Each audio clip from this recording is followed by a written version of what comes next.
Good afternoon, everyone. Councilmember Dustin Hill is Chair of the Public Safety and Legal Administration Committee.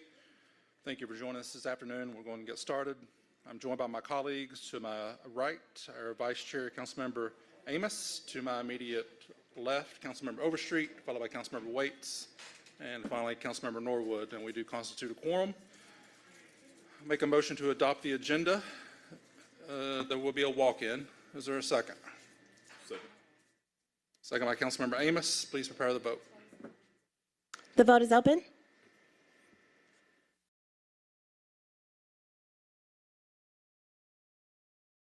The vote is closed. 5 yeas, 0 nays. That agenda is adopted. I'll make a motion to approve the minutes of the prior meeting. Is there a second? Second by Councilmember Norwood. Please prepare the vote. The vote is open.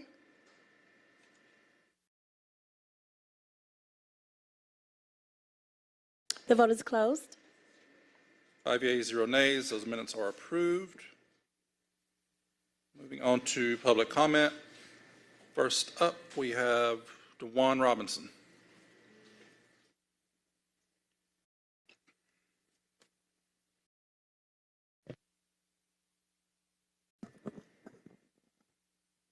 Afternoon, Council.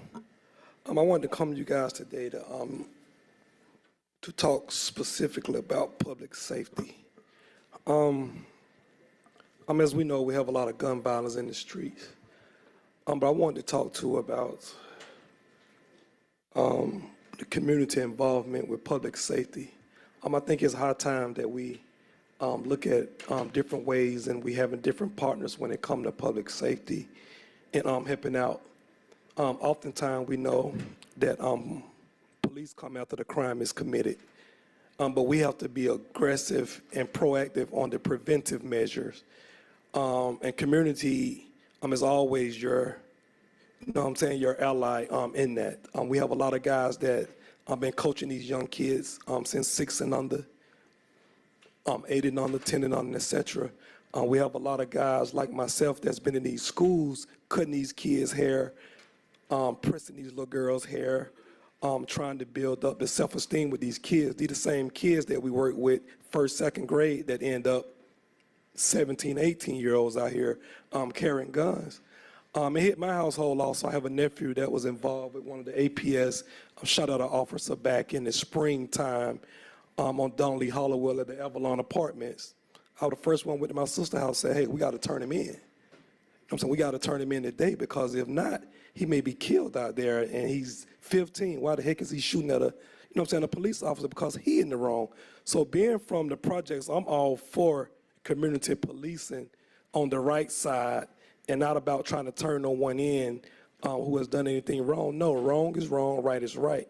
And you have to have connections to the community that are also going to help assist the police, that believe in police and is not against the police and not against the community. So we have a lot of men and women out here that have that perfect balance with police and the community. But you guys up here got to understand that, and we got to get proactive on that, because you need community when it comes to helping these men and women who lay their lives on the line every day, because we know these kids. You guys don't know the kids. Some of the gang units may know them because of reputation and what the kids are doing, but we can get to these kids, and we got to come up with something as a whole that's meaningful to the community, because it's been out of hand, but it's getting way out of hand now, because they're getting younger and younger.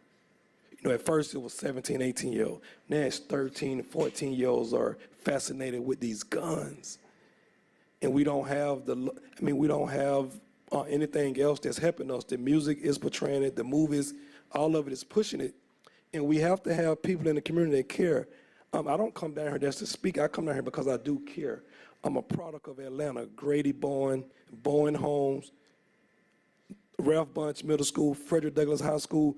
I am a product of Atlanta, worked in Atlanta, worked in the workforce development, then came to public works procurement. I understand that I was the first graduating class out of the citizen police course, so I understand it from the whole perspective. Councilman Bond, as you know, my uncle, Donald Cameron, was the first black cop that was murdered on the job on the APD. So I get it from all angles, man. But we got to, like I said, I'm not coming down here just to be coming out here and begging you guys, like, we got to get the community involved. Like, we want to get involved. You got to understand, this is free work for us. But it's something that we have to do. APD don't mind doing it, but from a council standpoint, you guys must put something in place with the community that allow us to help this. We don't need no money from you guys. We don't need no space from you guys. But from a legislative standpoint, you guys must put something together. We're not asking for no money, no space. We got our own space. It's stuff we doing, but we just need you guys to put something legislative together that will allow this partnership to work. So once again, we're not asking for no money, no nothing from you guys, but paperwork saying, hey, this organization is going to work with city council, APD, or whatever. And I'm just begging you guys for that because, I mean, women not safe no more. It used to be rules. Women and children was off. But now women are not safe at the pump no more. And we got to do something about it. We can't just keep seeing this and not do anything about it, especially when we have the power to do so. We got men and women on Atlanta police that willing to work with the community and doing a fine job. And we just need you guys to help merge that partnership with APD and the sheriff or whoever. And I'm just begging that we do that. Thank you. Chris Brown.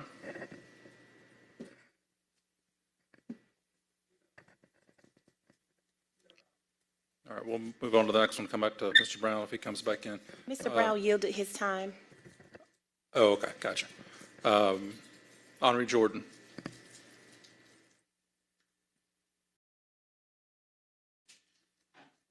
Giving out to the Spirit of God, everyone that's here. To me belongeth vengeance and recompense. Their foot shall slide in due time, for the day of their calamity is at hand. And the things that shall come upon them make haste. That's Deuteronomy 32nd chapter, 35th verse. The possibility of compassion is implied as the poet turns its attention to the impending doom which will come upon the enemies of Israel, whom God would employ as his instruments of judgment. You know, when you are working evil, James Swift, this action leads to death. And the disciples were astonished at these words. But Jesus answered again and said unto them, Children, how hard is it for them that trust in riches to enter into the kingdom of God? Mark 10, chapter 24, verse. It was assumed that whoever was rich was in God's favor. Satan have lied to you. Therefore thou deliverest them into the hand of their enemies, who vexed them, and in the time of their trouble, when they cried unto thee, thou heardest them from heaven, and according to thy manifold mercies, thou gavest them saviors who saved them out of the hand of their enemies. Nehemiah 9, chapter 27, verse. The recurring cycle of Israel apostasy, oppression, repentance, and deliverance by heaven-sent deliverers forms the key theme of the book of Judges. You dare not acknowledge what Jesus has done in me for a deliverance plan? For whosoever will save his life will lose it. But whosoever shall lose his life for my sake and the gospel's, the same shall save it. Mark 8, chapter 35th verse. That is to pursue one's natural well-being at the expense of the spiritual or eternal is sinful. You can't deliver yourself like Jesus can. I must fight to please Christ, no matter what my flesh or anybody else will say. Because Christ got more for us than we have for ourselves. All right, that concludes public comment, and we have been joined by our colleague, Councilmember Michael Julian Bond. Moving on to presentations. First, we have Atlanta Police Department Biweekly Update, Deputy Chief Peak.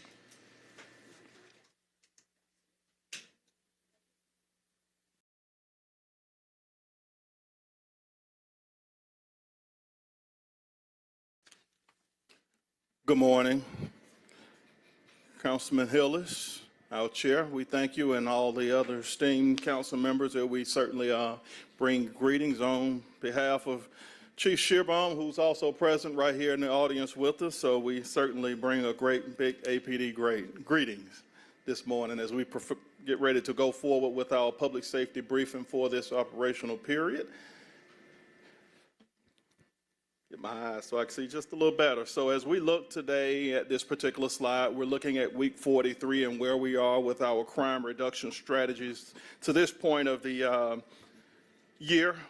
We're looking at the significant numbers here as overall in the bottom right corner, we're at a 3% overall crime increase this time last year, which is a great number because we were a little higher there a number of weeks ago. As what we're seeing as a consistent trend, the numbers are coming down, and the goal is for us to be at 0 or a crime reduction by the end of the year. But with that, how we're actually able to measure those trends, if you really look at the bottom middle part of the sheet, for our 28-day patterns, we're 9% down for that 28-day pattern. And so what we try to do is look at a month and then the following month, which is a 56-day pattern, and look and figure out what's happening, how our crime strategies are impacting those numbers. Likewise, when we look at violent crime, as we talk about the crimes against persons, homicide, rape, robbery, we look and we're 5% down for the 28-day, 5% down as well for the aggravated assaults, which means that there are fewer people being shot, fewer people being killed for this actual reporting period as we look at those 2-month trends. So the goal is ultimately to bring those numbers down to a greater level. It simply means that we have the people in the right places doing the right things. However, you know, there are always challenges that come up. Some of the things that we look at, the one struggle on this particular slide is for this particular period, the auto thefts. Our auto thefts, we have seen an increase in those particular ones for this week as well as the 28-day. A large number of those are really and truly geared towards those Hyundai and Kia type vehicles where there have been media pieces on that on how simple it is to steal those vehicles with a USB device. So we're having the conversations across the nation really and truly looking at all of your other major city police departments to have a good message putting out, first and foremost, to inform our victims, then partnering with other entities that are providing clubs and other types of the auto theft devices to keep those vehicles from being taken, and also looking at the actual automakers and where we can have the opportunity from the major city chiefs and the National Association Chiefs of Police to put statements out that really and truly guides that so that they can really look at that system that they have and make some changes. So that's our hope moving forward, but our crime numbers are going certainly in the right direction. As we look at the next clip here, this again is our 28-day highlights, many of these we just spoke on, but what's significant about it is again looking at the crimes against persons, the aggravated assaults, the crimes against properties. All of those have numbers that are down, and so the robberies are the greatest number of 20% down, and theft from autos. What's significant about this slide, theft from autos is the number one, probably goes at about near 40% of our overall crime, car break-ins. So continuing to drive that number down is huge because that will really and truly bring the entire number when we look at the overall crime down. Of course, we want to focus on the violent crimes, gangs, drugs, and guns, getting those off the street. And they have critical impacts because they involve people directly. The larceny from auto issue is the number that really and truly drives that overall crime. So we're trying to make sure we keep a focus on both of those to be effective for our crime fighting. Next slide, homicides. One is too many, but the key is we're looking at it as we continue to put our crime plans out to look at those factors that are driving those crimes, because we have to know what's driving it in order to try to have a change on it. So the number one issue, which has unfortunately been the case for the last couple years, is those escalating disputes. People who are having a conversation and who can't just simply resolve it and turn around and walk away. Unfortunately, they feel the need to pull weapons and draw them and then really impact their lives for a temporary situation and making they have a permanent outcome from a temporary situation. Robberies being number two, that's the other largest piece to it. And then the last is unknown. Is 16% of those we just don't have a motive for those. Most of the time, those are the ones that will remain open, and so we don't have that opportunity. And occasionally, we do have homicides that we're able to solve, and there's not a clear-cut absolute motive. And for those, then we'll just simply say unknown. revenge, narcotics, unintended victims where gunfire goes out and unfortunately someone struck, that's one issue, and then sudden anger and crime interrupted, which are cases like we've seen unfortunately most recently with the Manuel's Tavern issue, to where it was an interrupted crime that escalated into a gunshot being fired, and unfortunately somebody's life was lost as a result. Really want to show this particular one. This is a great arrest by our auto crimes enforcement and our Zone 4 crime suppression team. They were able to arrest Mr. Jadarius Carr, 7-cycle convicted felon. In his particular case, he was actually wanted for a homicide in the city of Atlanta on Steele Avenue, just off of Cleveland Avenue in southwest Atlanta. Additionally, East Point had a warrant out for him. So our auto crimes enforcement unit, along with ACE, went out, conducted a detail, and was able to get him into custody. Outstanding work. No one was injured from this particular case, and these are the types of things that we always want to really truly share, how well our units are going out, conducting details on a day-to-day basis, utilizing all of our partners to bring these most violent and dangerous offenders off the street sooner than later. Of course, as you see, also possession of a firearm by a convicted felon, obstruction, probation violation. So he's not new to crime, he's been around, and so these are some of the cases that we look at as we continue to partner with our district attorney's office and the judges to ensure that we are able to keep them off the street. It's critical for our moving forward. For the next slide here, really want to bring accolades with the city solicitor's office, license and permits, all of the entities that we utilize to look at this particular club, the Ivory, located at 599 Whitehall Street. So it's a location where we have had constant struggles with 911 calls of a number of shootings, homicides that have happened there over a large number of years. So we were able to get our license and permit units to go in, do a lot of undercover purchases, looking at their operations, the hours of operations, what's taking place, what's driving crime in that footprint. Taking all of that data, utilizing a lot of resources, Zone 3, Zone 5, CSU, the law department, solicitor's office, all of those entities together to study what's happening at that location and presenting it. We were able to do 3 due cause packages throughout that were brought before the LRB, license revoked, and eventually continuous proof of alcohol sales after hours and all of those other things that led to us finally being able to close that location. And the goal is for us not to have another critical incident at that location, but it requires a lot of resources. We can't do it overnight as quickly as we'd like to go into a location and immediately close it. We have to take all of those steps to ensure that we're successful in moving forward and putting issues like these types of clubs. Those are the ones that we really and truly look forward to as far as being on our nuisance list to ensure that we don't have any issues moving forward. But when the process put in place and everybody's working together, these are the types of outcomes that we always certainly look forward to. Moving forward, want to also share some highlights about our aviation unit. That aviation unit is made up of about 8 sworn members, 4 certified pilots, outstanding individuals who put a lot of work into what they do. Just some statistics to show why they're so critical in our crime fighting. If we did not have them, we would not be as successful as we are with a lot of our crime fighting initiatives. Year-to-date support, 1,092 call-outs, arrest, assist, almost 287 times that we've gotten up in that helicopter, flew out and assisted in getting arrests, and then 122 stolen vehicle recovery assists. So that lets you know that they are integral. They are our eyes in the sky. When we can't drive fast, when we can't spot particular individuals, they will get up and tell us exactly where to go and to really help us get where we need to be. Just a few collaborations: the Summer Youth Employment Program, Georgia State Patrol monthly details, our auto crimes enforcement details, and of course, anytime we have a major event in the city of Atlanta, they're up flying around and ensuring that we have the intelligence that we need, utilizing the downlinks and other technology pieces that are aboard our aircraft, can give us that automatic feed right into the Joint Operations Center so that we see what they see as well in real time, and we're able to assist and get our people where they need to be. critical unit, and they're so important to the Atlanta Police Department's success. Repeat offenders.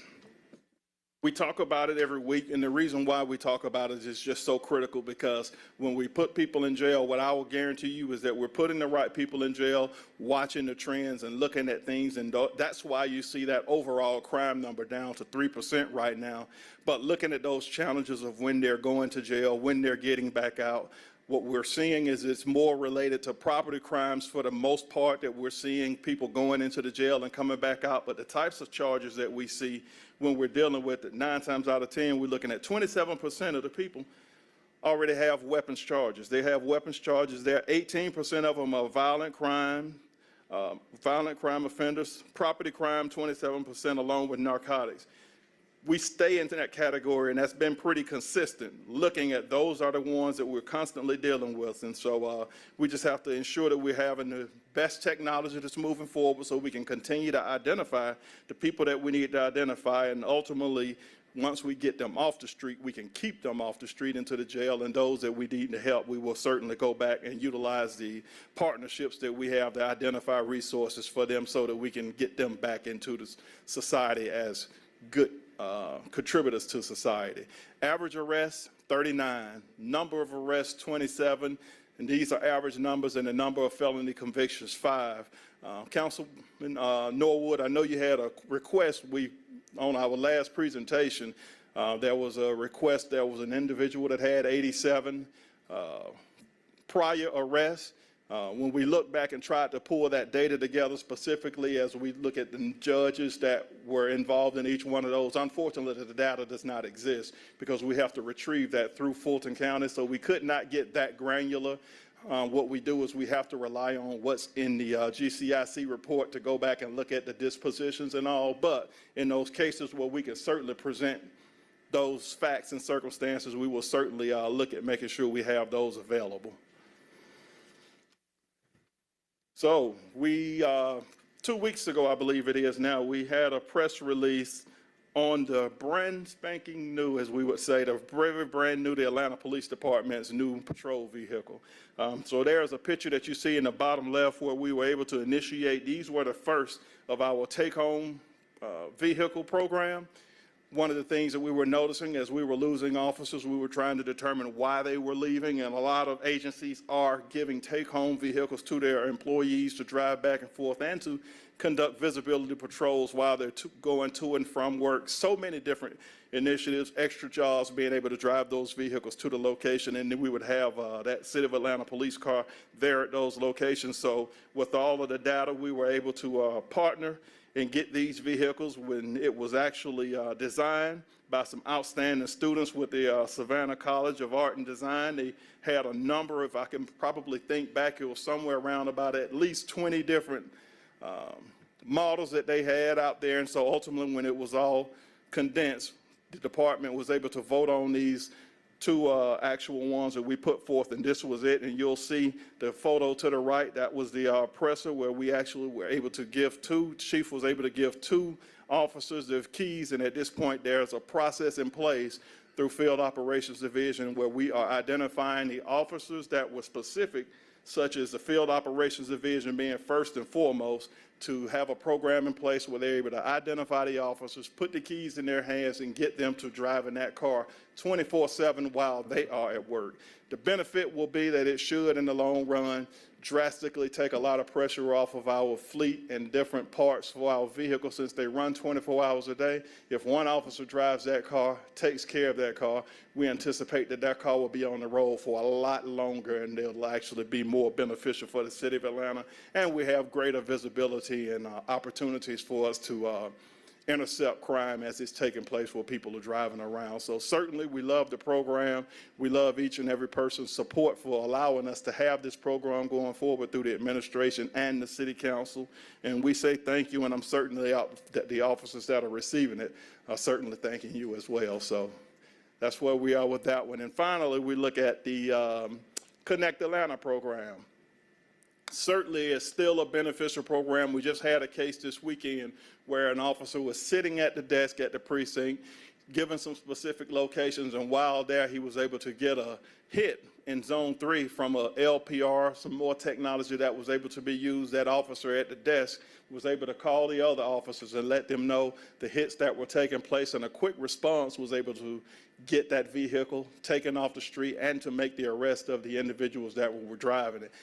This is where we are in 2021, certainly looking at 21st century policing and the technology piece getting us where we need to be, taking away some of the critical issues that we have once faced with high-speed pursuits and other things when they are not needed. There are some cases where we still have to pursue, but when we don't have to, when we can use technology, when we can solve crimes, we can solve homicides, stolen autos, and a number of other, even the great story that we told you about with the senior citizen or the seasoned citizen who was lost, and we were able to use the very same technology to locate her only about an hour after she went missing, but quite a distance away from where she was. And so we're thankful for the program. Right now we're looking at over, when you talk about the combined numbers, 6,200 cases where we have had integrated cameras, registered cameras, and then the integrated cameras are almost at 11,000. So the numbers are certainly growing.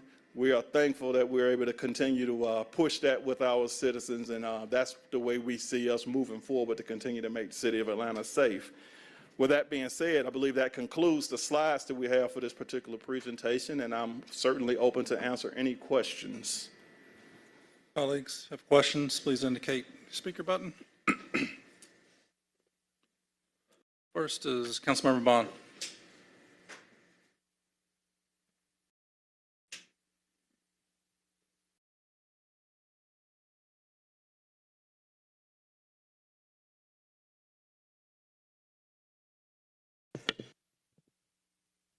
Thank you, Mr. Chair. Thank you, Deputy Chief Peak, for your presentation. I just have a couple of questions about some incidences that have happened along the MLK Lowry area. There seem to be a number of shootings that have taken place over the last couple of weeks. Are any of those, I guess my question is, are any of those shootings related? Are any of those shootings gang related? Or are they individual instances? What accounts for the uptick in violence along that corridor?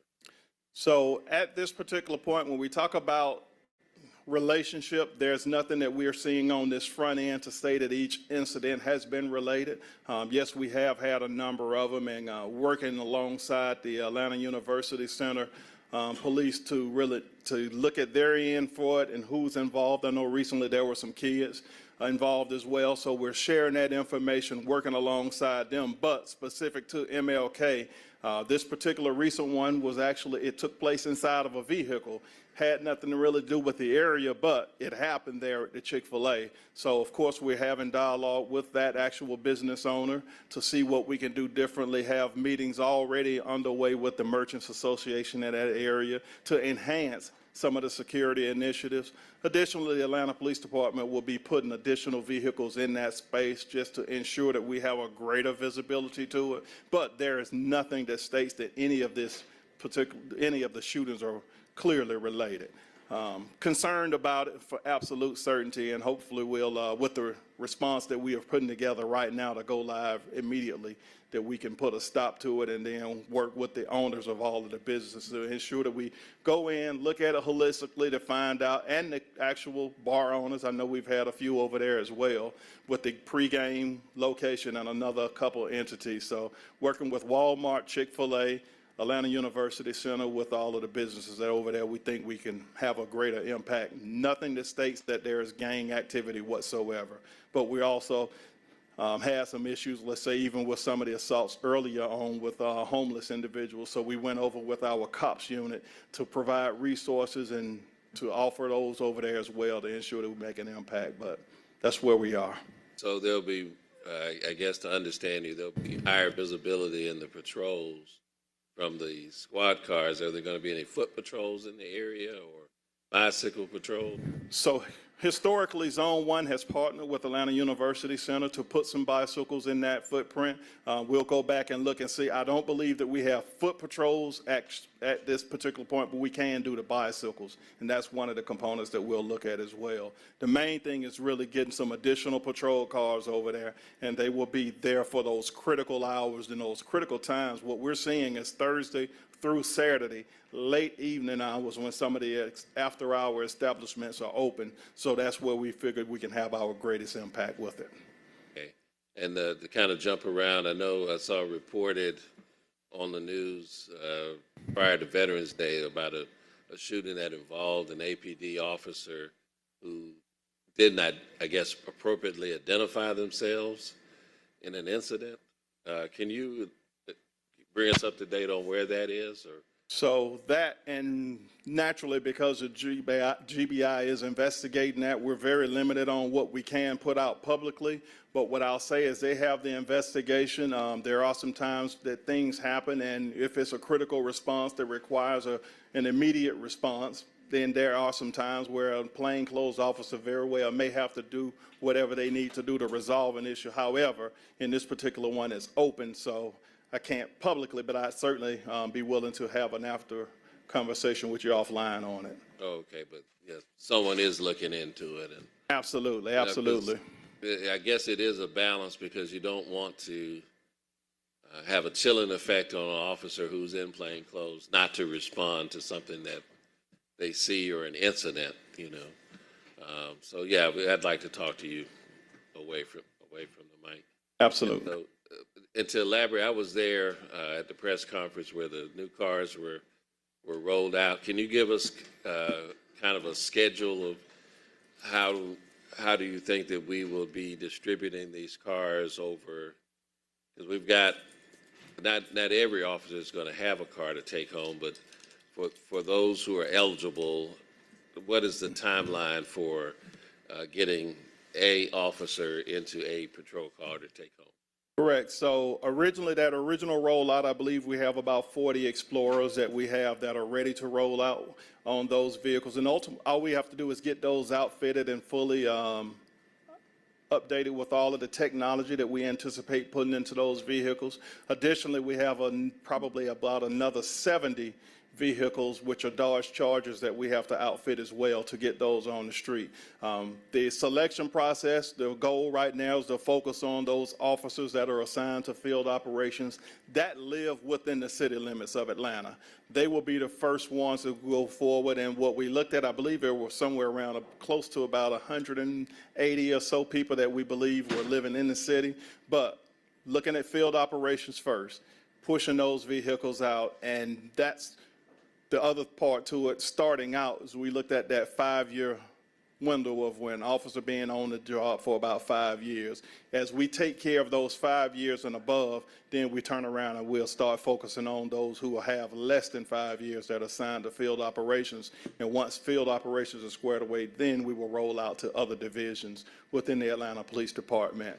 Time frame is a little hard because we certainly have to work with all of the vendors who are able to get the technology pieces and the stripings on those vehicles to push them out. But as quickly as they can get them, we'll have officers identified through Deputy Chief Sensor who has a process in place to ensure that we identify the people, and they'll have a waiting list so we can go down the list and check off and get those vehicles. So hopefully you'll start seeing these new patrol cars on the street very soon. Well, just a quick follow-up to that is about the difference in the type of vehicle. Is that because of where they're assigned, or that just happens to be the vehicles that are ready to go? Just happens to be the vehicles ready to go. The Explorers were the first ones that we got in, then we got the Dodge Chargers. The challenge right now with police vehicles, they only make so many during the year. They don't just mass produce like all your other vehicles. So the automakers actually will make them at a specific point in time. What's challenging about that is every other agency within the country is ordering those same vehicles, so we have to go out and really fight hard to identify those cars, find them, and purchase them in a very, very fast manner so that we could put our cars back on the street. The other thing that I'll focus on as well as we look at it, as we talk about vehicles, is ensuring that we continue to look at the ones that we have out of service that are at our shops. We have a number of them. I believe the number somewhere around about 80 vehicles right now that are still in our shops within the city. Those are patrol cars that are assigned to field operations as well. So working with those vendors to ensure that whatever repairs that are needed, that we can get them, get those emergency vendors that we brought on to repair those and get them back to the police department so we can put them in service as well. Okay, and as I close, just one final question. You all have gotten the contract up and running with the, I guess, the officers in the parks. So can you give us an update on that? absolutely. So taking the head of that particular task will be Major Anthony Singh, who's actually getting ready to retire, but we're recapturing him. He's going to come back and start that program. I believe his start date is somewhere around the first week of December. Well, no, that's his retirement date, and so he'll pick up there 30 days after. So somewhere around about the first of the year, he will be really and truly looking, and it was a good time to do it because the park activity is a little slow during the cold months. But starting the beginning of January, he'll be identifying additional people to go out and start patrolling those and ensuring that we have adequate resources in our city parks, starting with the ones where the technology and that shows us right off the beginning which parks have the most activity, criminal activity, so to speak, looking at those, and then which ones have a lot of events that are going, like Grant Park, Piedmont Park, West Side Park, those that we know that there's a lot of activity, and then from there we'll roll out and we'll still use our mounted patrol to hit all of the other parks. I think they do somewhere about 20 to 24 a week to show that we have some enforcement in those areas as well. Thank you. I withdraw, Mr. Chair. Respond. Before we move on to Councilmember Waits, before we came in here and during the presentation, I guess there was a SWAT situation in Northwest Atlanta. I believe it was in Councilmember Boone's district, who's not present right now, but do you have an update to that? So it's still ongoing. I haven't gotten an update since I've taken the microphone. What I'll tell you is that it was a burglary in progress where some individuals fled that location to another abandoned apartment, and they were held up in that location. So we deployed some resources over there to try to bring it to a successful conclusion, which I believe we will certainly do. And while we're here, if I get any updates on it, I'll be sure to let you know. But at this point, it's a scene that's still active, but we don't anticipate any critical issues with it. Thank you for that. Now moving on to Councilmember Waits. Okay, thank you. I'm excited about the vehicle rollout program, and I ended up speaking with an officer and asked what their thoughts were, and they indicated that the perception was that the rollout would be selective, and somehow inferred that certain vehicles would go to certain parts of town. So I guess my question is, I think there's 60 vehicles, correct? 40 at the beginning, and then there is another complement of 70 charges, but that specific number of 70, some of those would just be issued to the actual zones for normal operations, but there is a large component of those that will go to the take-home program as well. Okay. So I guess my question is, or my hope is that priority will be given to beat officers in those communities that are having specific challenges. And I guess given the rollout, if you must live in the city of Atlanta, certainly I understand that being the priority, but it's my hope that there's some equity in terms of that distribution throughout the city so that we can have that presence and visibility. Absolutely. It's not tied to any specific neighborhoods or anything whatsoever. There's just a simple criteria based on your 5 years of experience. Okay. And you want a vehicle, and we're going to get it to you. So that's pretty much it. There is a process for it, for them to look forward to. And I think that's wonderful, our city. And lastly, on Friday of last week, I visited Perkinson Park with our commissioner to do a tour of the park. And there was a woman that was experiencing some type of mental health breakdown, to which she stripped down nude. We reached out to 911, they answered, an officer was dispatched. But I found it troubling that when we continued to ask for PAD or to send someone who could deal specifically with that situation, no one seemed to know what I was talking about, and I was confused by that. And the officer came out, and he and I rode around looking for her because she walked up to a person that had an animal. and was engaging the animals. So it was a very violent situation, if you will. But nonetheless, what my hope is that I guess with the new technology that's being unveiled, that they'll be able to separate the calls, I guess, to which that maybe Pat will get some and then the others will go to dispatch officers, is what I'm hoping.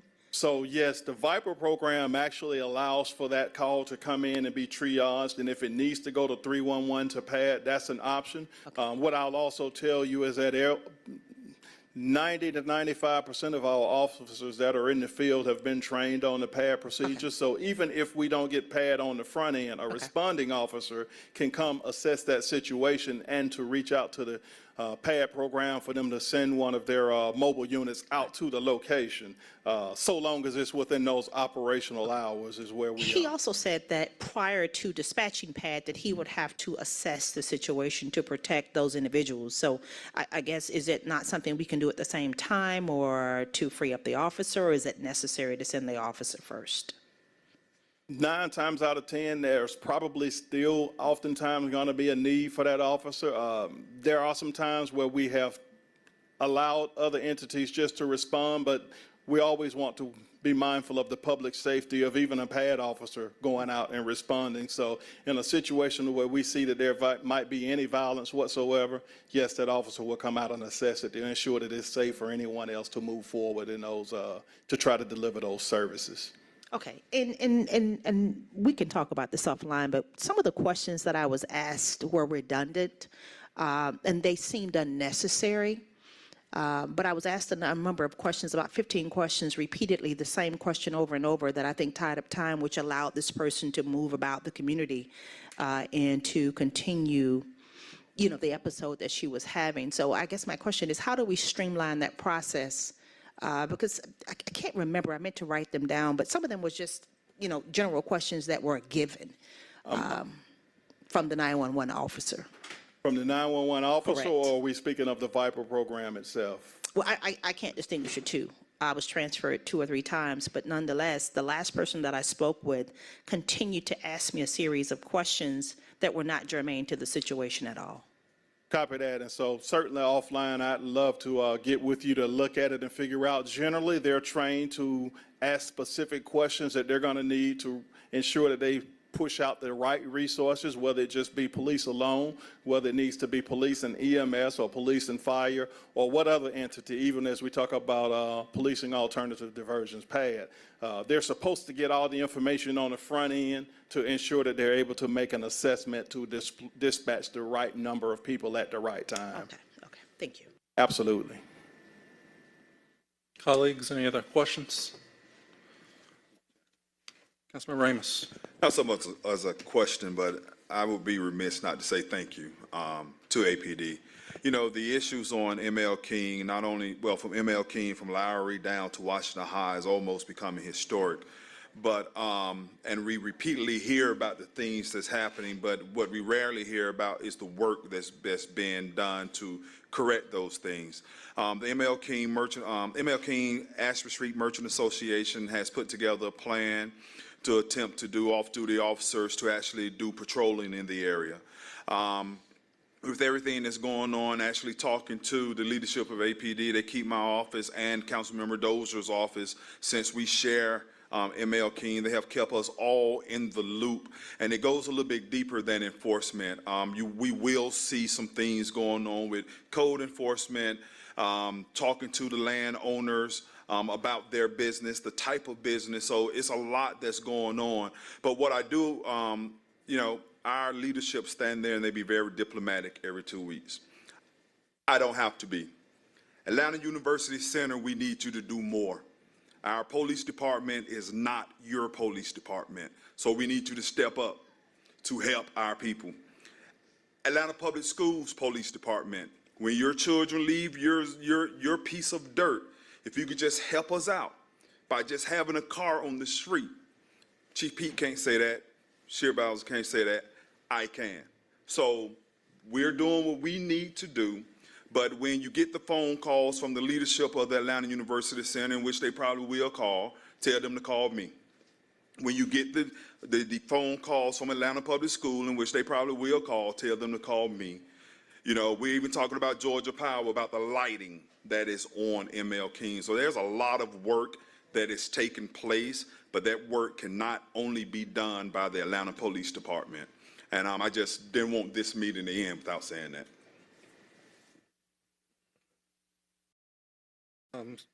Had a few questions. I was going to ask some specifics to the L&P part. I was looking at the issues detailed on this sheet and then kind of jogged my memory about this particular location and some of the issues that the audit that was completed back in, I believe, April of 2021 brought up. So just looking at the sheet, the update you provided about this most recent incident at the Ivory, probably a number of incidents that led to a due cause package, is from the UC operations you've documented here in September of 21 to actually getting that case in front of the LRB is 13 months.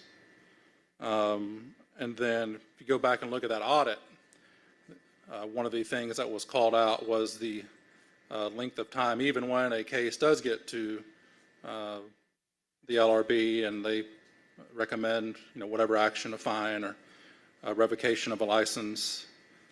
At that time, under the previous administration, a number of those have been just sitting over in the mayor's office. Those were all documented in that audit. And the Ivories in particular, they highlighted two violations: hours of operations, failure to supervise. Those happened in May and June of 2018. In that case, they didn't get a LRB date also until a year after that. And then highlighting that previous issue that was happening under the prior administration was it went and set, even when LRB recommended something, they'd go sit on the mayor's desk for 6 to 12 months before getting signed off on. So this is one of the more scathing audits that I've seen since being on council, and we had asked specifically for the auditor's office to do a follow-up. I don't know where they are in that or if they've even started that, but I would appreciate just any feedback you have now, and then maybe in our next biweekly update, drilling down a little bit more as to what improvements we've made at APD, particular to L&P, and getting these due cause packages. I understand investigations take some time, but getting those, not taking 13 months to get something to the board. And then it says this was on due cause on November 1st. So if you're stating the license has been revoked, then I take it the mayor has already signed off on that. That would certainly be an improvement. So if you could just offer some feedback for now, and then, like I said, update us a little further. And I'll also check in with audit to see where they are and doing a follow-up to this L&P audit.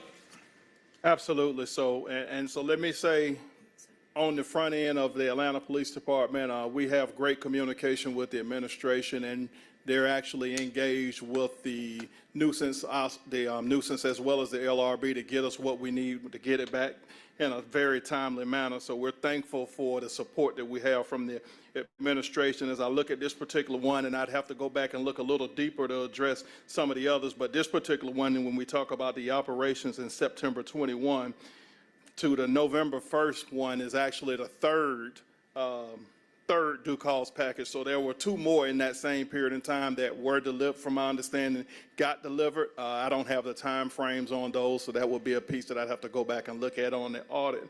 But I'll tell you, at this particular point, we're actually having great success, and we look forward to continuing to work and grow our partnerships even stronger as we move forward. But the support is certainly there, and so I think the piece is the amount of resources that it required to go in on the front end and conduct these investigations to get it where we need to be so that it's correct, because we could go out and do something, but if it doesn't meet the constitutional guidelines, if it does not meet the ordinance of what we need to do from a law enforcement standpoint, it does us no good at all. So we just want to make sure that we present the best product that we can so that there are no questions. When people get it, they see it, and it's black and white, and they're able to support us and revoke these licenses when it's fitting for that particular situation. All right, thank you for that. And lastly, I saw your Saw your mean mug on the APD social media on Friday, so it's a few days late, but happy Veterans Day, and thank you for your service. Thank you so much. I'm trying to I ensure thought that it was this a wanted picture looks poster the at first, same. but I'm glad to find out it wasn't, but no, thank you for your service. I'll take that. Thank you all so much for your support. Thank you. Next up is quarterly presentation from the Atlanta Citizen Review Board. We have Executive Director Reed, welcome. Good afternoon, Chair Hillis, Vice Chair Amos, committee members Bond, Boone, Norwood, Overstreet, and Waits. My name is Lee Reed. I'm the Executive Director of the Atlanta Citizen Review Board, and I'm presenting the ACRB's first quarter FY23 report. Okay, so how do I get it to the report? We've called IT. She will be here in just momentarily. Okay. Okay. Presentation in hand, we'll get the IT to work on that. Okay. Go ahead and start. For the benefit of those listening, the ACRB is an independent investigative agency authorized to receive, investigate, mediate, and adjudicate citizen complaints against the Atlanta police and corrections officers. We do our work fairly, thoroughly, and independently with integrity. Our goal is to increase citizen confidence and trust in policing by promoting officer accountability to ensure that we have the best officers in the communities.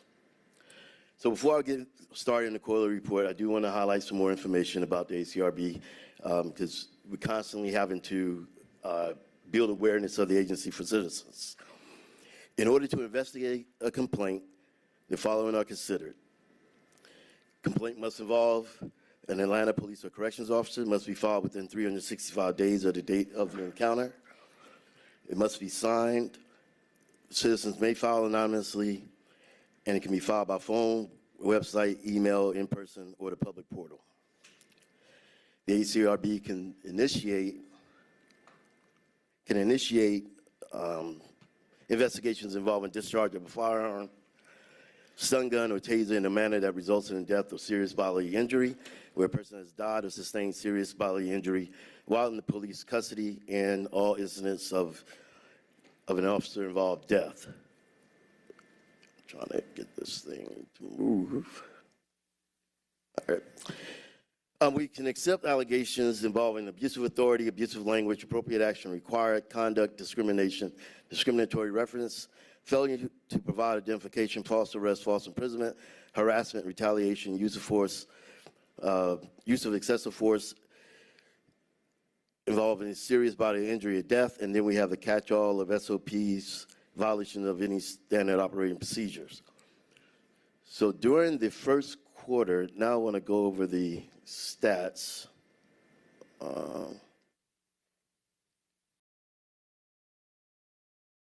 Okay.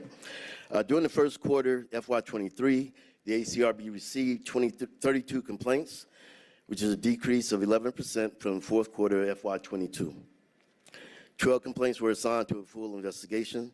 16 were dismissed. As with previous quarters, nearly all the dismissals were due to the complaint involving officers from other jurisdictions.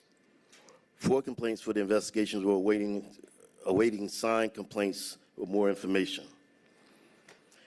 When we review the zones and council districts where complaints originated, it is important to note that the data only accounts for those complaints received where we have determined the location of the incident. APD zones 4 and 7 and council districts 2, 4, and 5 received the majority of complaints during the quarter. The investigative team closed 8 investigations, and we ended the quarter with 28 open investigations. The investigative timeline was 169 days. Thank you. The top three allegations received were violations of appropriate action required, which included false arrest, failure to act, inadequate investigation, and inadequate service. Violations of SOPs was the second highest, which included inaccurate report, inaccurate citation, safeguarding property, failure to write report, failure to follow arrest procedures, refusal to request supervisor to report to the scene. And lastly, it was excessive force, including firearm drawn and pointed at a person, forcible grabs, and slamming against railings. For the quarter, the agency was notified of 3 officer-involved shootings, 3 officer-involved shootings in zones 1, 3, and 6, and they were in council districts 4, 5, and 12. Okay.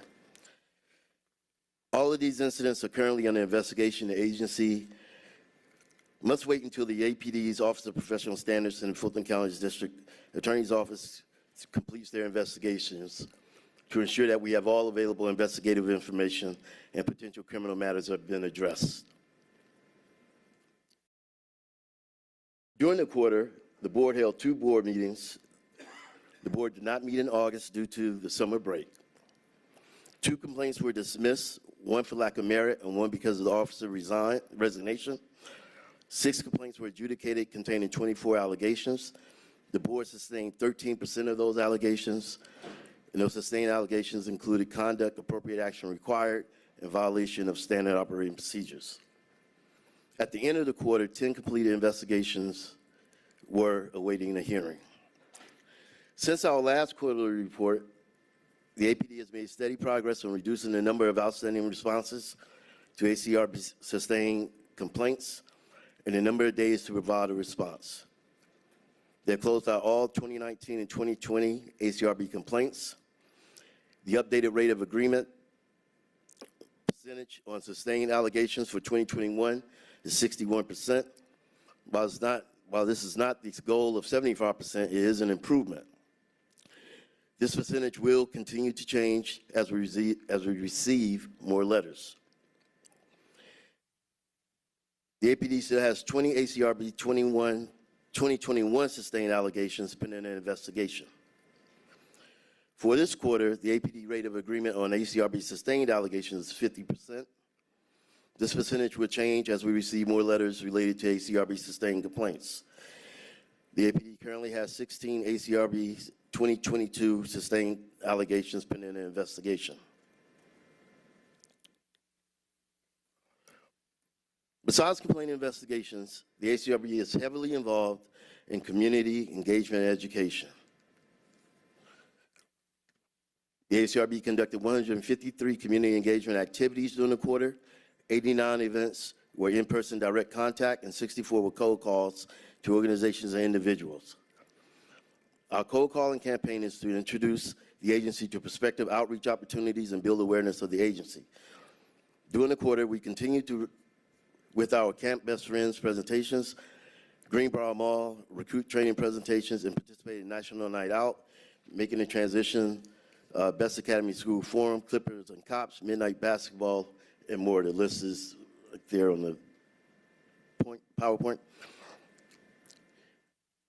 The ACRB Mobile Outreach Program logged 3,263 miles during the quarter. The purpose of the program is to increase the agency's visibility in Atlanta neighborhoods and build awareness of the agency. It's part of our 3-point visibility strategy, which utilizes mass media, mobile units, and social media all at the same time.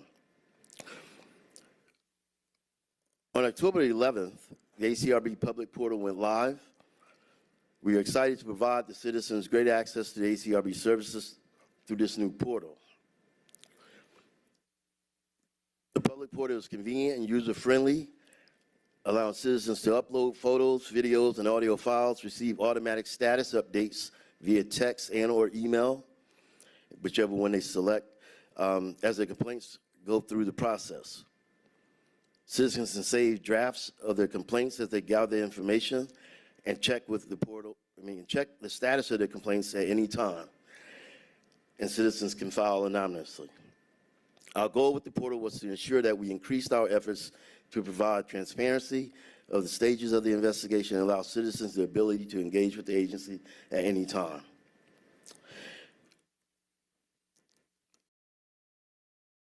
Before I close, I want to thank Councilmember Amos and the other council members for, Councilmember Amos for introducing legislation to increase the board members' stipend, and thank the other council members for supporting that legislation, for the hard work that the board members do.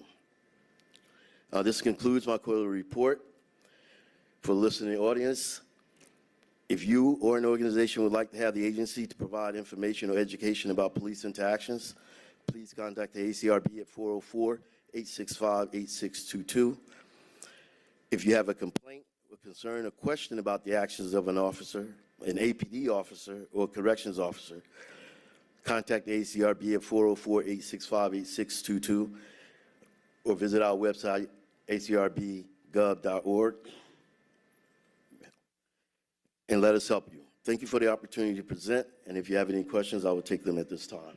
Thank you. Thank you, Director Reed. First, we have Councilmember Overstreet. Thank you so much for your presentation. So this is a vital component of the city. And I just want to make sure that we're on the right track of tracking how our engagement is going as far as outcomes are concerned.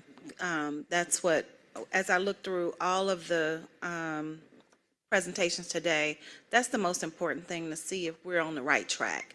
And that comes from engagement and then tracking what the outcomes are. In your opinion, are we headed in the right direction? Are we attracting more people to actually know about the Atlanta Citizens Review Board? I know we went through a period there where people thought we didn't even have one. So I know we're better than we were 4 years ago, but how do you think that's trending? And do you think there are any other opportunities for us to make it even larger than what it is now? Thank you, Councilmember Overstreet. The work of the agency is I sort of related to like a dentist. People don't think about it until they have a toothache. And then when they have a toothache, they're like, oh man, I need a dentist. With this work, it's always a challenge building awareness, because unless they have some interaction with an officer or they hear something on TV about an incident, then they say, oh, who should I contact? So we continuously have to think of ways to engage the public.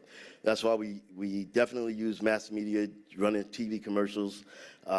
We try to use the transit system, put in posters on the buses and the stalls on the street.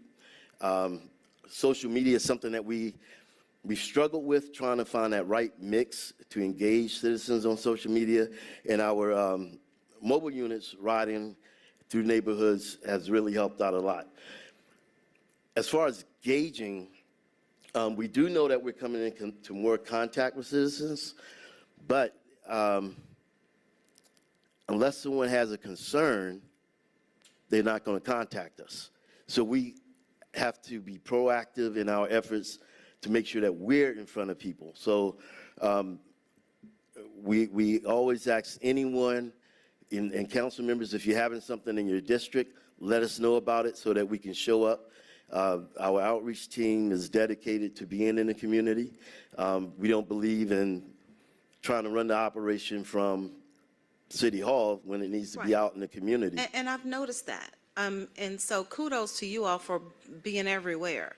That's why I'm wondering if we're doing the right things, or if this is the way it's supposed to be. Like, that could be the answer, that when it's needed, it is, you're out there in the community when it's needed. People will know that you're there. Evidently, maybe it's in an area where, in a place with the city where we don't actually need more than what we already have. I just don't know. That's why I'm trying to get a feel of it, because I don't see the numbers like quadrupling, but I do believe that people are more aware.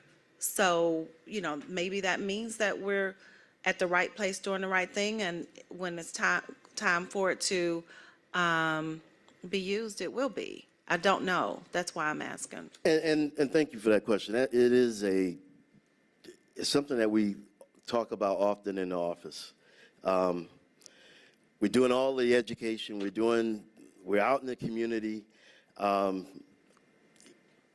Numbers stay pretty much level. Now, I mean, on one hand, that's good. That's because right. it It says, could be okay, good. we're not having any serious problems with policing. But then when you talk to individuals in the community, they'll say, well, yeah, I had this problem. I had this problem a couple of months ago. Well, why didn't you file a complaint? Oh, I just didn't think about it, or I didn't want to, or I didn't know about it.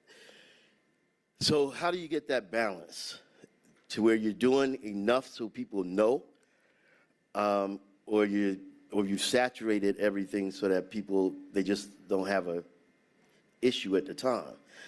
We try to let people know that it's better to know us and not need us than to need us and not know us. So That's right. we really focus on just making sure that people know that we're here. We're also pivoting to trying to do more proactive work. And so we have our policy committees that's working on thinking about ways to have a greater impact on policy. We also have been looking at being more engaged in the hiring process as far as officer selection. So that's something that we've been working with the APD on. And then another suggestion that came out of the audit report was that we do after-action reports on officers who have been terminated or received significant discipline. So that's another area that we're stepping into. Okay.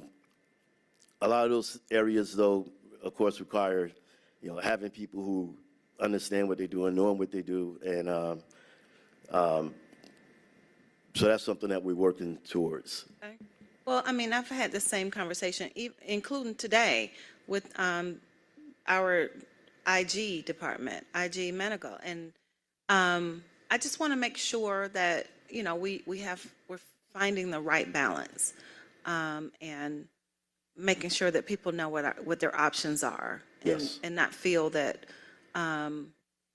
we don't have a good, solid process in place, because I feel that we do. All right. Thank you. Thank you. We do. We do. I mean, I run the agency, but Yeah. even if I didn't run the agency, we Right. have a good process in place. Okay, thank you. Councilmember Waits. All right. Director Reed, thank you. Oh, thank you. Thank you.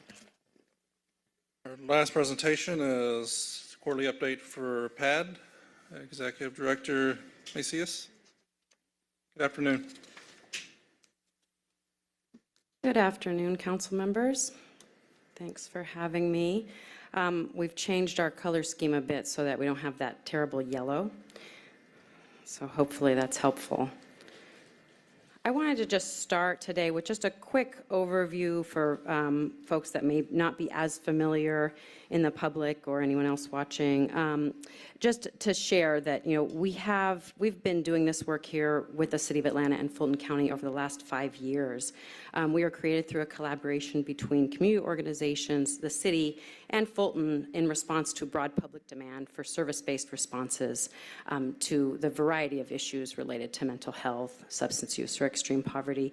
And not only have we had the opportunity over the last 5 years to provide critical services that reduce the reliance on our police department, that reduce the reliance on our local jails for issues that we know would be better addressed and more effectively addressed through other means, but we've also had the opportunity to work with 311 and our city departments to develop a model for specialized in-person response that is actually recognized nationwide as something that contributes to a sort of more holistic ecosystem of response options for community members. Our two main strategies are pre-arrest diversion through LEAD. As you all may be aware, LEAD stands for Law Enforcement Assisted Diversion, and it comes out of a model that was first created in Seattle but has since gone all over the country.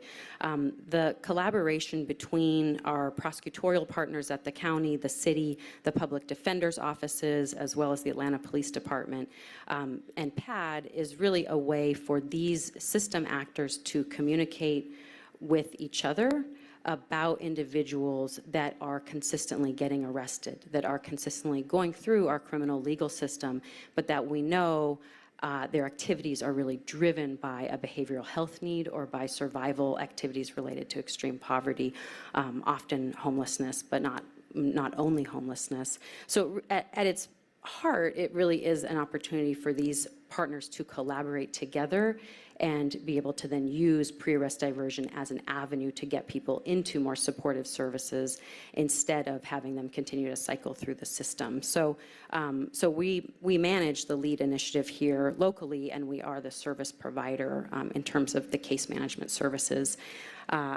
Anybody who's diverted from arrest through LEAD, through this partnership, is offered enrollment into care navigation. What that looks like as part of the LEAD model is basically an ongoing relationship that we develop with those individuals and refer them and connect them to services. We also provide direct housing support and direct support for other basic needs, as I've shared previously. Now, just a quick overview of the community response services through ATL 311. As you're aware, we provided mobile in-person response to community members who make those calls to 311. So that is an opportunity for people as they identify issues in their community, they recognize they may not be police or enforcement issues, they're able to give us a call through 311. So we have a great partnership with the City of Atlanta 311, Department of Customer Service. They are able to vet those calls and get them to the appropriate place as we're then able to then respond in person. Just to say, you know, I think what is valuable about the partnership that we've developed there is that it does build on an existing public service and has also allowed 311 to have more of an impact out in the community, more awareness in the community about what the various services 311 offers, as well as allows us to work closely with that team without needing to create, for example, our entire own call center. For folks that we connect with through 311 that have open legal cases in our local jurisdictions, we also offer enrollment into our LEAD diversion case management support. So, we see an opportunity there as we connect with people to continue getting people the resources they need, whether or not it was a police interaction, but just in order to provide the opportunity to connect them to those services so that it doesn't lead to further police interaction. I wanted to share just the high-level numbers for our year-to-date, January through October. We've received 295 diversions from law enforcement. We've received 1,119 referrals through ATL 311. We have 534 individuals currently enrolled in our care navigation services, and we've engaged almost 1,200 businesses through in-person outreach. For diversions, as I mentioned, we have received almost 300 diversions from predominantly APD, as you can see here. The majority of those come through Zone 5. We've discussed this here before, but not only do we expect that number to be higher for Zone 5 because it correlates with the higher number of quality of life arrests in that area. As you can imagine, the downtown corridor really, with the combination of visitors, people coming in for work and people who live there, as well as many service providers in the area. That's where we do tend to see a lot of calls for service and also police response. So that's to be expected. We started out in zones 5 and 6, so we have a little more familiarity, or the zones tend to have a little more familiarity with us. We continue to work with APD to try and get those numbers up in the other zones. As we've shared with APD, and I think as we've discussed before, we stand ready to partner as needed for training officers, for roll calls, for precinct visits, et cetera. So we try and engage those officers on a regular basis, and then, look to our APD partners, let us know what else we could be doing there. One thing that we hear from officers often is, they want to make sure that it is quick and convenient for them. As you're aware, we are a core partner in the Diversion Center that will be opening next year, I believe. Barring a 24-hour location for officers to drop folks off, we do try and show up to the scene very quickly. So right now, our year-to-date average response time is 19 minutes for officer referrals. I wanted to quickly just share a story from one of our participants, Monroe. Monroe actually was arrested and was at ACDC when he was referred to us.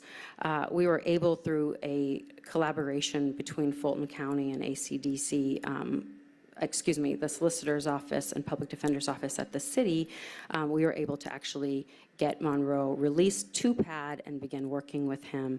And I just want to share, what he shared with us, which I think is something we hear often about what the impact of arrest is, right? When Monroe was arrested, he was fired. He had no savings or safety net. He'd been so unstable for years, renting rooms, being abused, and living in his car. Getting the housing voucher was one of the best things to happen in my life, he says. And I want to lift this up because this year we launched a partnership with the Georgia Department of Behavioral Health alongside Grady Hospital and Partners for Home. And we have been able to engage individuals through street outreach as well as through folks that are coming through our doors through other means, and then work with the housing team at Grady and with Partners for Home as well as then the state to make sure that people have bridge housing, that they're able to stay in a safe place, that they have somebody to work through all of the housing process with them, and that they're able to access the Georgia Housing Voucher Program, which is one of our best resources for long-term permanent housing, and which we know we don't use as many as we could here locally, so we're a part of that solution, I hope. In terms of community response services, as I mentioned, we've received over 1,000 to date. I believe our goal for the year was 1,000, so we've surpassed that goal. The vast majority of them were designated as an immediate response. That means when we get the email from 311, our team gets out the door. Our average response time is currently 22 minutes. And as you can see, we've kind of been tracking this throughout the year. Most of the calls that we receive are related to concern about basic needs, followed by disturbance, mental health, and welfare.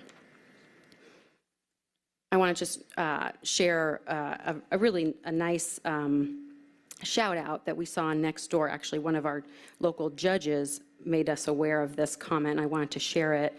And part of this, it kind of lifts up how important it is that we have word of mouth and that we have people talking about these options in their own local communities. We go out there, we do outreach, we do door-to-door, knocking on businesses' doors in particular. We go to community events, and I'll share a few of those later.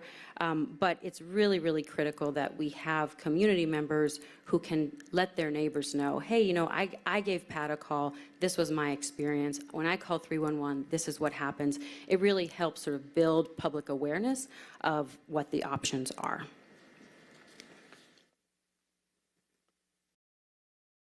I'd like to mention something that I shared with you the last time I was here, that it was in the works, and to let you know that we've actually gone ahead and launched. This is our partnership with 911 and 311.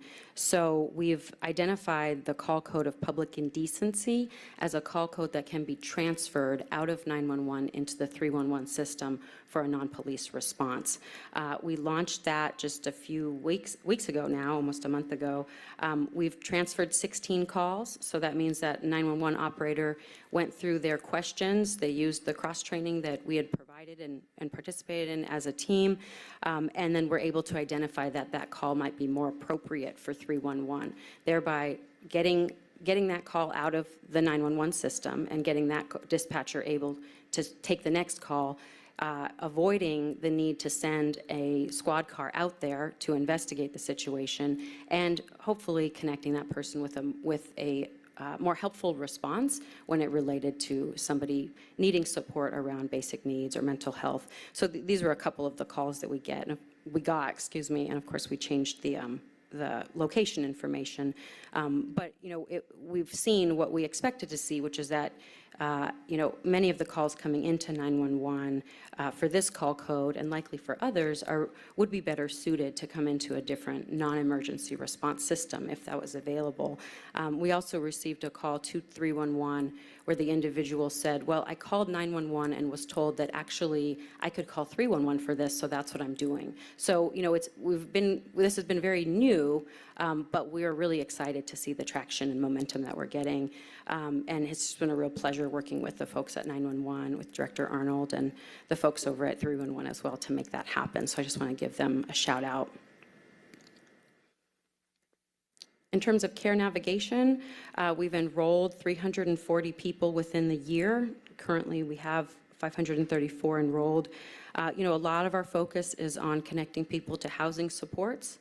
We recognize about 95% of the people that we are working with are experiencing homelessness or housing instability. And so that is really kind of the first area of harm reduction, is to help get somebody into a safer living situation. We've also provided, you know, you'll see the data there. I won't go through it word for word, but we've provided referrals as we do, but also directly supported individuals with basic needs, food assistance, transportation assistance, clothing, et cetera.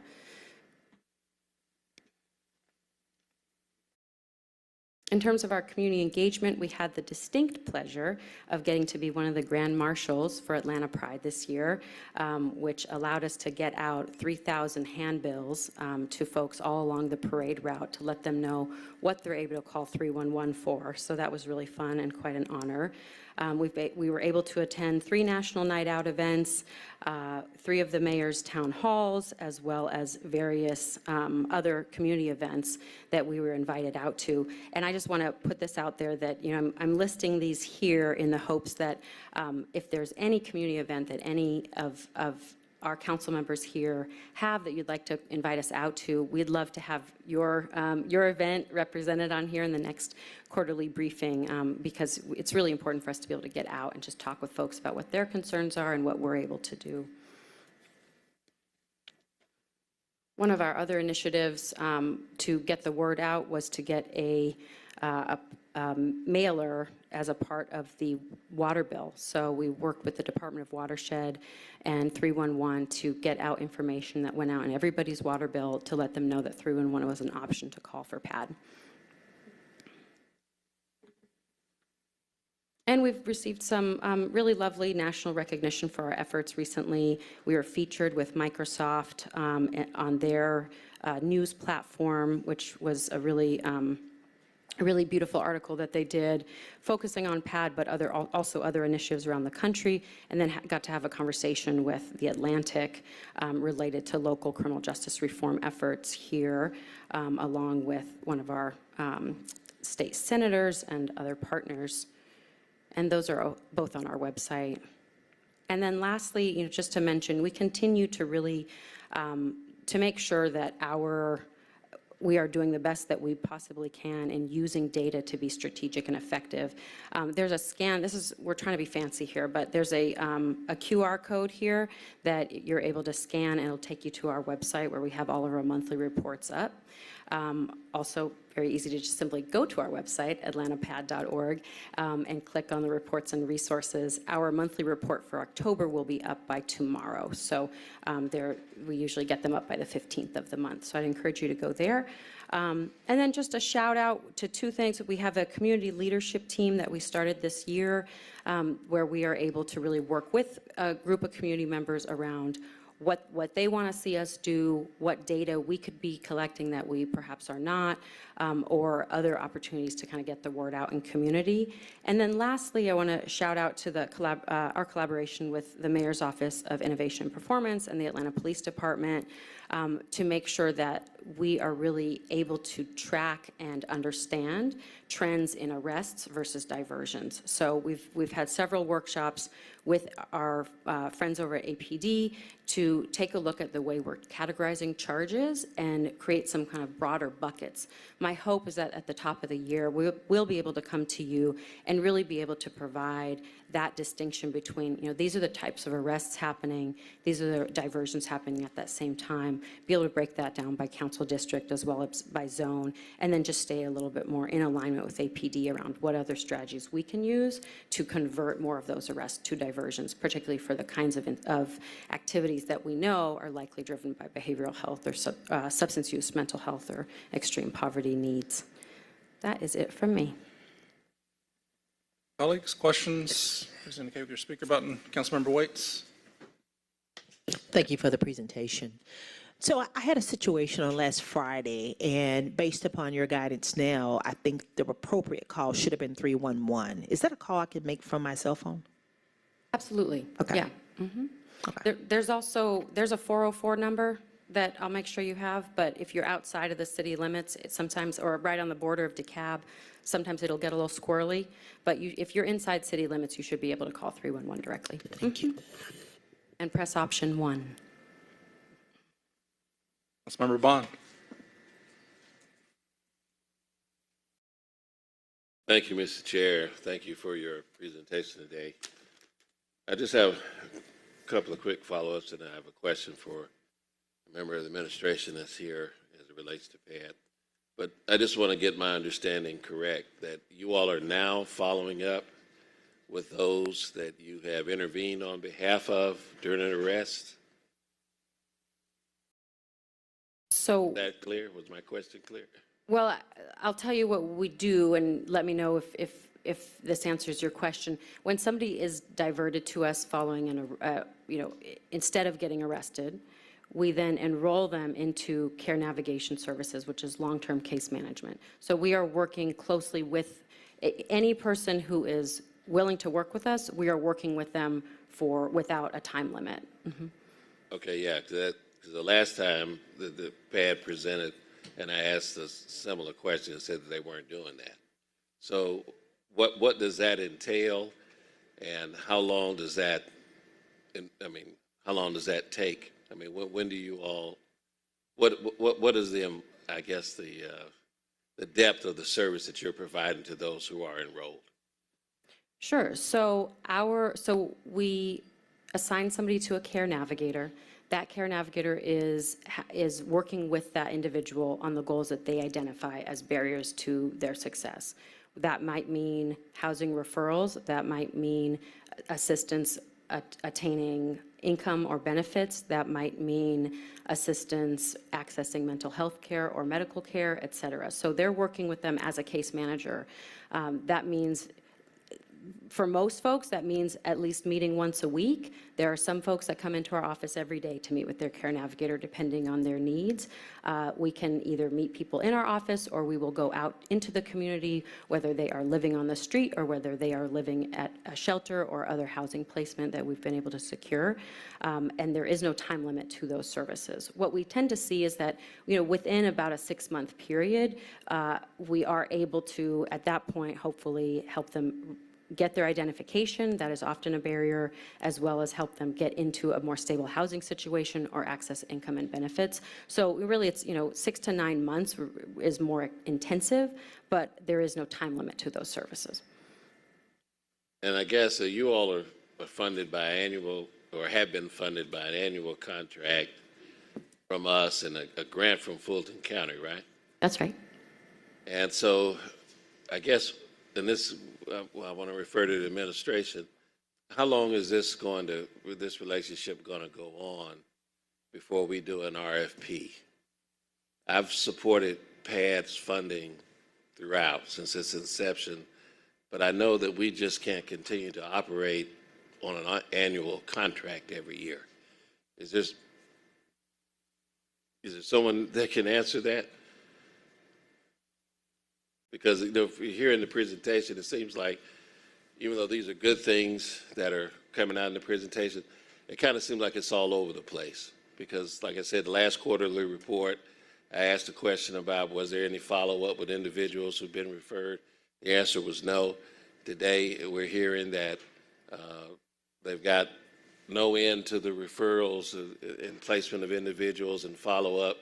So I guess without an RFP, or maybe we're defining this every year, I mean, but what is the future of this relationship?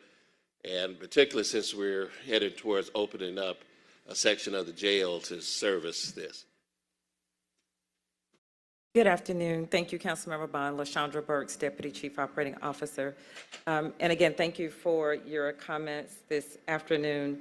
I can tell you that one of the things you heard mentioned a few minutes ago in the presentation was working closely with our innovation and performance team. One of the things that Mayor Dickens has charged us with in any of the funding that we have been providing to some of our organizations is really making sure we have some very strong metrics in place.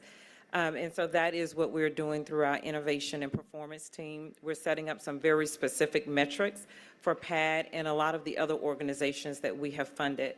This particular funding this year is coming from our American Rescue Plan dollars, which you know are one time to cities. And so as we go through our budget process planning and begin to look at our metrics for many of the organizations that we're funding, that is a conversation that we are having around what some next steps are.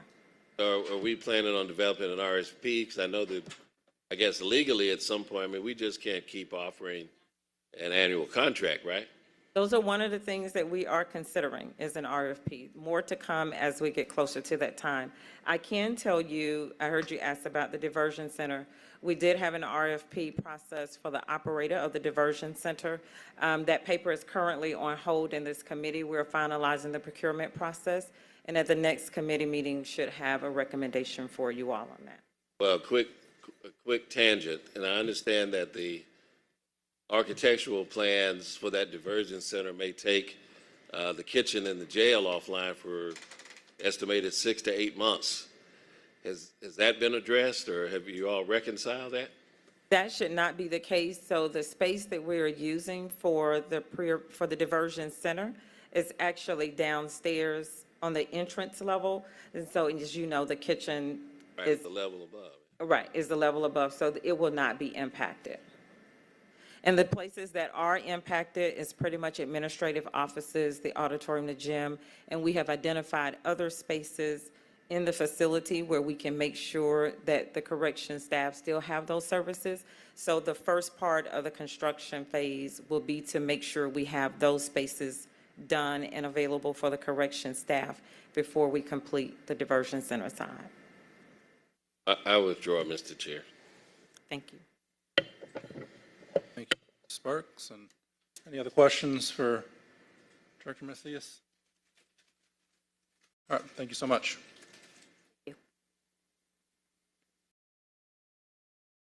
That's our presentations. We're going to move on to communications. 25C 5180. A communication from Mayor Andre Dickens appointing Mr. Darren Sherbaum to serve as Chief of the Atlanta Police Department for the City of Atlanta. Chief?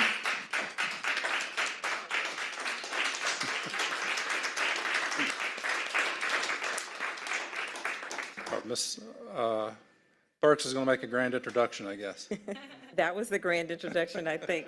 Again, LaShondra Burks, Deputy Chief Operating Officer for the City of Atlanta. It is truly my honor to stand before you today to present a person who needs no introduction, especially to this committee. Chief Sherbaum shares Mayor Dickens' vision for public safety in Atlanta. He has earned the trust and the respect of our community, which I think we just heard from that applause, and the support of the men and women of the Atlanta Police Department. After conducting a national search, Mayor Dickens was not surprised to find that we had the right candidate already at the post. Chief Sherbaum joined the Atlanta Police Department in 2002 after 10 years with the Johnson County, Illinois Sheriff Department. He graduated as valedictorian of the Atlanta Police Department Academy Class 180 and began his service as a beat officer in Zone 5 in Midtown. I don't have to tell you that he has held a variety of roles across the city as he advanced in his rank. Mr. Chair and members of the Public Safety Legal Administration Committee, I present to you Mayor Dickens' selection for Atlanta's 26th Chief of the Atlanta Police Department, Mr. Darren Shearbaum.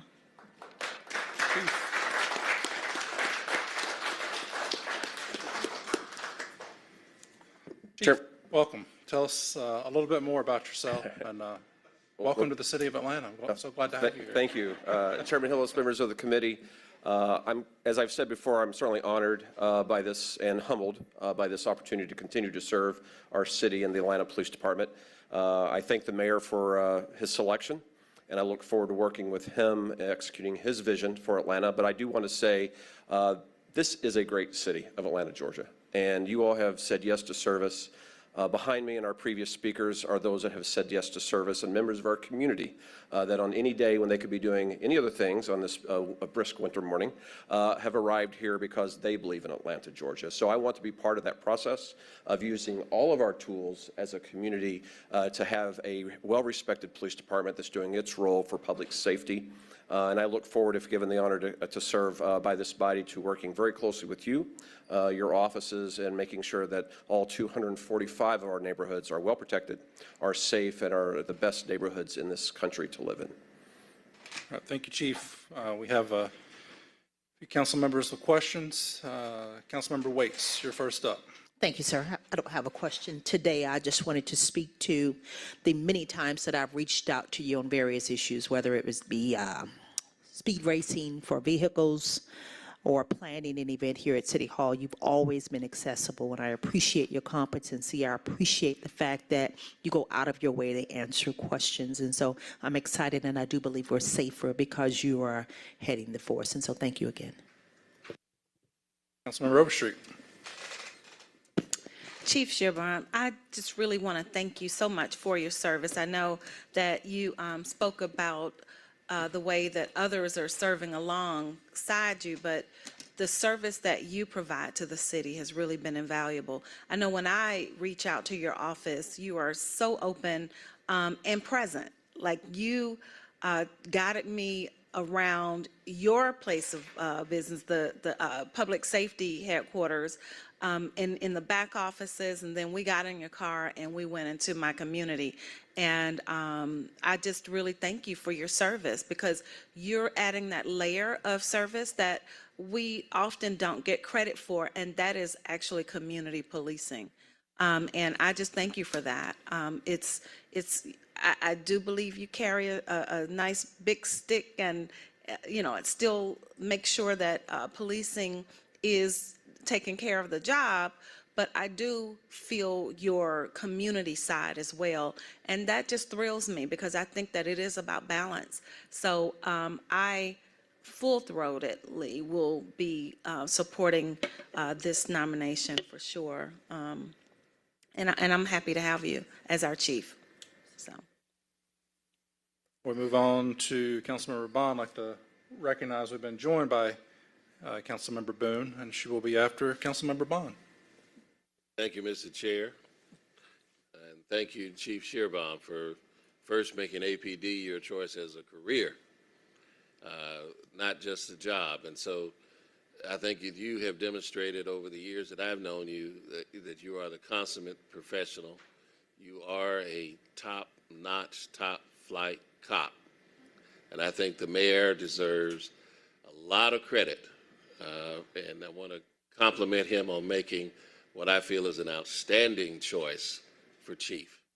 You have always been responsive, regardless of the role that you were in, and regardless of the circumstances that calls were made that demanded that response. And so there's no politics, no bull, only service from you. And so I really, really am excited that the administration has chosen you to lead the men and women of the Atlanta Police Department. And I'm just very, very excited and very happy to support your nomination. Thank you, Councilmember Bond. And then we'll recognize in the audience, we've been joined by Councilmember Bakhtiari and Councilmember Westmoreland. Now, Councilmember Boone. Yes, quickly, Chief. Just wanting to thank you for your patience and your temperament. a lot of times you get called in the middle of the night, early in the morning, but you're always calm and remain in control. So that I appreciate, and especially when we had the shooting at the Wilson Mill Park. The very next day, we were able to collaborate and meet with all those community leaders. And to me, we didn't have to wait. We didn't have to make an appointment. And that spoke volumes. So again, thank you. And we are very excited about this appointment. Councilmember Norwood. I just want to ditto everyone's comments. So everything everyone has said here, I wholeheartedly agree with. So congratulations, Chief. We all look forward to working with you. Colleagues, any other questions, comments? All right. Already working, sir. All right. Chief, echoing everyone else's comments, couldn't be a better selection by Mayor Dickens in leading APD. And we speak often, as other members have mentioned, we went out into my district, and, one of the things that, has made you really rise to the top, not just in my eyes, but I imagine in the mayor's eyes and others too, is you're very engaging with the rank and file. That was one of the main things you wanted to go do when we were out, is to talk to those beat officers that are out patrolling, answering 911 calls, and engaging them. So very much respect that and look forward to many years of leadership with you at the helm at APD. I also want to mention, I did notice, and I didn't know this, maybe you told me before, but on your resume, you came here being a deputy sheriff in Illinois, but even before that, you served, I believe, as an EMT, I did, yes. a firefighter, and a dispatcher in Illinois. So That's right. you came a little ways up. So thank you. And with that, I will make a motion to approve. Second by Councilmember Bond. Please prepare the vote. The vote is open.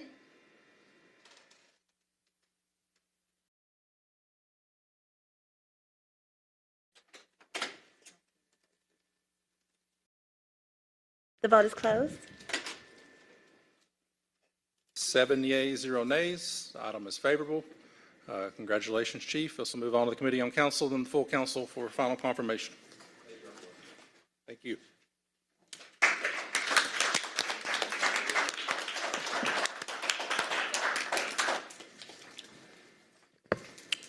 Moving on to our consent agenda, claims with favorable and unfavorable recommendations. I'll make a motion to accept all favorable claims as items 1 through 5. They've been seconded by Councilmember Overstreet. Please prepare the vote. The vote is open.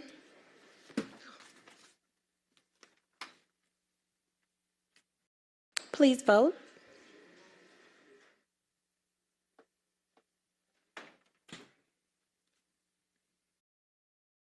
The vote is closed. 5 yeas, 0 nays. Those items are favorable. I'll make a motion to adverse all unfavorable claims, items 6 through 40. Is there a second? Second by Councilmember Overstreet. Please prepare the vote. The vote is open. The vote is closed. 5 yeas, 0 nays. Those items are adverse. We have two ordinances for first read, 22-0-1842 and 22-0-1843. If you could read those in, please. An ordinance by Public Safety and Legal Administration Committee for the 2023 Intergovernmental Grant Fund budget by adding to anticipations and appropriations in the amount of $187,161.91 on behalf of the Atlanta Fire Rescue Department for the purpose of funding the car seat fitting station program developed by the Atlanta Fire Rescue Department and for other purposes. An ordinance by Public Safety and Legal Administration Committee amending the 2023 Intergovernmental Grant Fund budget, Department of Police, by adding the anticipations and appropriations in the amount of $451,512.00 for the 2022 Edward Byrne Memorial Justice Assistance Grant Award from the United States Department of Justice and for other purposes. All right, again, those are two first reads. We'll take those up at the next Public Safety Committee. Moving on to our regular agenda, ordinances for second reading, 22-0-1804. An ordinance by Public Safety and Legal Administration Committee amending the FY 2023 Intergovernmental Grant Fund budget, Department of Police by adding to anticipations and appropriations in the amount of $134,528.16 for the 2023 Highway Enforcement of Aggressive Traffic Grant from Governor's Office of Highway Safety and for other purposes. Motion to approve, is there a second? Second by Councilmember Overstreet. Please prepare the vote. The vote is open.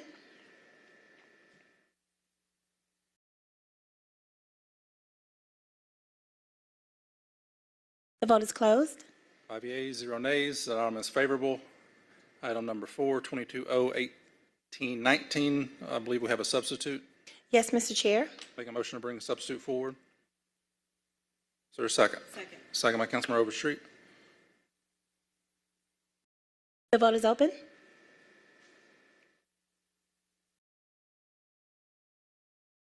The vote is closed. 5 yeas, 0 nays. Substitute is before us. Read it in. An ordinance by Councilmember Byron D. Amos, substituted by Public Safety and Legal Administration Committee, to waive the provisions of Chapter 10, Article 2, Section 10-209C and D of the Code of Ordinances of the City of Atlanta, Georgia, so as to modify the hours of operation starting November 21st, 2022 through December 19th, 2022, World Cup tournament only for all licensed establishments authorized to sell alcoholic beverages for on-premises consumption and for other purposes. Make a motion to approve. Is there a second? Second by Councilmember Amos. Please prepare the vote. The vote is open.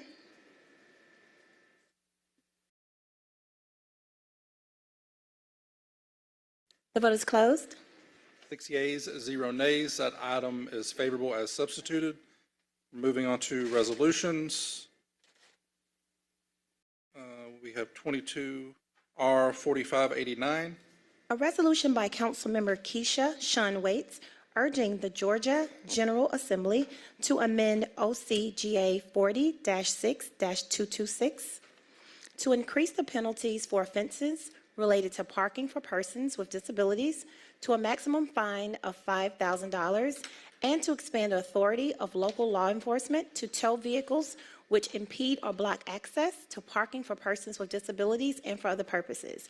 Mr. Chair, we do have a substitute which will add a clause in the body. Okay, I'll make a motion to bring forth a substitute. Second by Councilmember Overstreet. Please prepare the vote. The vote is open.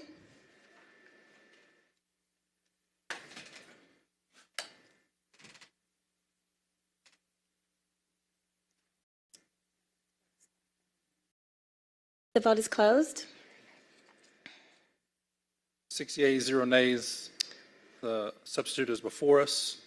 The sponsor has indicated that there would be a whereas clause added, with the first offense being $1,000, the second offense being $2,500, and the third offense being $5,000. The sponsor stepped out, so we're going to let this, we'll come back to this when we can hear back from the sponsor. So we'll move on to item number 6 for now, 22R4593. A resolution by Councilmember Marcy Collier Overstreet authorizing the mayor or his designee to execute an intergovernmental agreement with Fulton County, Georgia for the provision of animal control services within the city of Atlanta for a term of 1 year to begin January 1st, 2023, and to run through December 31st, 2023. All payments to be charged to and paid from the account numbers listed herein and for the purposes. Deputy Chief of Staff, Mr. Pace. Good afternoon, members of the Public Safety Legal Administration Committee. Theo Pace, Office of the Mayor. This legislation would authorize an intergovernmental agreement with Fulton County for animal control services within the city of Atlanta for 1 additional year beginning January 1st, 2023. The provisions are only for 1 year, which would allow Fulton County to issue an RFP for new animal control services in 2023. So we'll be coming back to the council probably this time next year to authorize a more long-term agreement beginning in 2024. But I'm open to any questions that you all may have. What is the amount? It's not on, maybe in the full body of the legislation, but it's not in the. The amount, would remain the same from this year's $2.6 million. Okay, colleagues, questions, comments? Motion to approve by Councilmember Overstreet, which I will second. Please prepare the vote. The vote is open. The vote is closed. 6 yeas, 0 nays. That item is favorable. Thank you, Mr. Pace. Next item is 22R 4596. A resolution by Councilmember Dustin Hillis authorizing the mayor or his designee to enter into Amendment Number 1 with Safeware Incorporated pertaining to contract number CP-G-1210-332, critical incident tactical gear on behalf of the Atlanta Police Department for the purpose of increasing the not-to-exceed amount by an additional $1,705,200.00 for the contractor. All costs shall be charged to and paid from the accounts listed herein and for the purposes. Make a motion to approve. Is there a second? Second by Councilmember Overstreet. Please prepare the vote. The vote is open.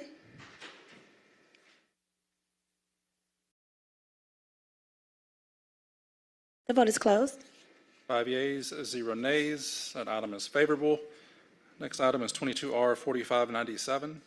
A resolution by Councilmember Dustin Hillis authorizing the mayor or his designee to enter into Amendment Number 1 with Industrial Organizational Solutions Incorporated pertaining to contract number FC-8101, Sergeants and Lieutenants Promotional Testing on behalf of the Atlanta Police Department for the purpose of increasing the not-to-exceed amount to $27,155.00. All contracted work will be charged to and paid from the Fund Department organization and account number listed herein and for other purposes. Make a motion to approve. Is there a second? Second by Councilmember Overstreet. Please prepare the vote. The vote is open.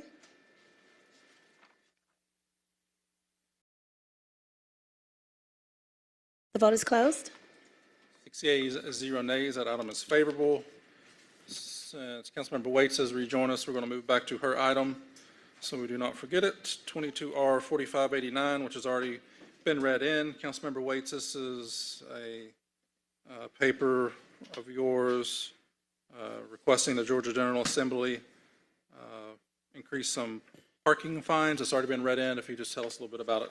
Yes, you may recall, Mr. Chair, at the airport, we had an individual that had some mobility challenges, and when she returned to her vehicle, it was blocked in because you had individuals that were inappropriately utilizing that space. And so it's my hope that through strengthening those penalties, that maybe that would deter individuals from using the parking that's designed for those who may have some disabilities. And we did make some minor tweaks to the legislation. I think you've already read those in. Okay, perfect. Thank you. Ask for your favorable approval. Would you like to make a motion? Yes, sir. I'd like to make the motion to approve. I will second your motion. Please prepare the vote. The vote is open. The vote is closed. 6 yeas, 0 nays. That item is favorable. Now going back to item number 9, which is 22R 4598. I believe we have a substitute. Yes, Mr. Chair. A resolution by Councilmember Antonio Lewis, Keisha Sean Waits, and Jason H. Winston, waiving and releasing the outstanding lien in the amount of $86,187.05 on approximately 3.65 acres of real property located at 3724 Forest Park Road, Atlanta, Georgia, for the purpose of transfer of the property to the City of Atlanta to be dedicated for a public park as is permitted under City of Atlanta Code and Ordinances Part 3, Land Development Code Appendix E, Article 5, Section 56, and for other purposes. I'll make a motion to bring the substitute forward, and it does not change that caption that was just read. So is there a second? Second by Councilmember Waits. Please prepare the vote on bringing the substitute forward. The vote is open.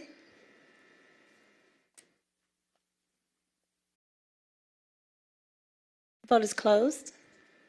Yeas, 0 nays. The substitute is before us. Now we'll make a motion to approve as substituted. Is there a second? Second by Councilmember Amos. Please prepare the vote. The vote is open.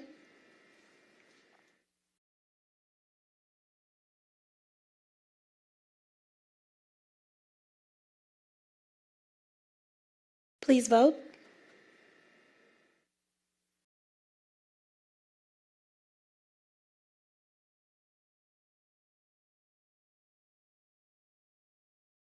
Vote is closed.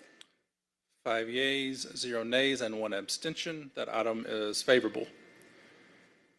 Moving on to item number 10. I believe we do have a substitute for this one as well. Yes, Mr. Chair. I'll make a motion to bring that substitute forward. Is there a second? Second. Second by Councilmember Amos.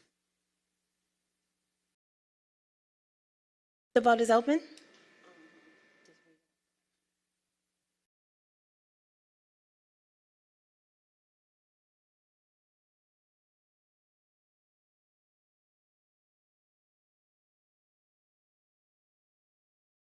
The vote is closed. 6 yeas, 0 nays. The substitute is before us. You please read it in. Mr. Chair, the substitute does change the caption and will change the sponsor to Councilmember Dustin Hillis.